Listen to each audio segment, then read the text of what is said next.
9 жаштагы Киян Пирфалак Иранда өкмөткө каршы демонстрациялардын эң жаш курмандыгы болуп калды. Ал шаршемби күнү кечинде өлкөнүн түштүк батышындагы Изе шаарында өлтүрүлгөн. Кияндын апасы уулум бир күн келип инженер болом деп кыялданчу дейт.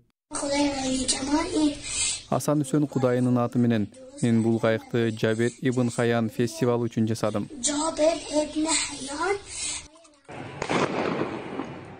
Мамлекеттик маалымат каражаты шаарда демонстрация учурундагы террордук чабуулда мотоцикл айдаган куралчан кишилер 7 адамды өлтүргөнүн кабарлады.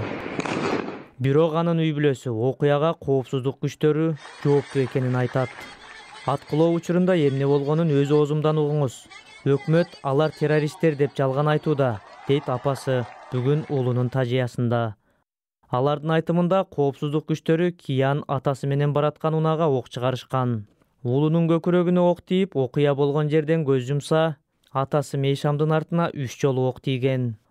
Октон 14 жаштагы Сепер Махзуди да каза болду. Анын үй бүлөсүнө жакын адам Сепер көз жумгандан 2 саат өтпөй, анын сөөгүн моргтон урдап кетишкенин айтат.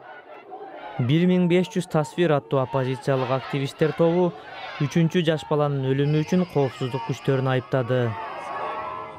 Изе шаарындагы акциялар бул аптада өлкө шаарларында уланып жаткан демонстрациялардын жана иш таштоолордун бир бөлүгү.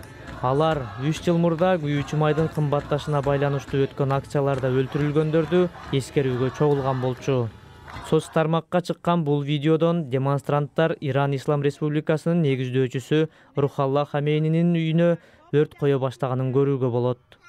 Ирандагы адам укуктарын жактаган агенттиктин маалыматына караганда, 2 айдан бери уланып келаткан нааразылык акцияларында 360тан ашуун адам өлтүрүлүп, 16 миңдей кармалган.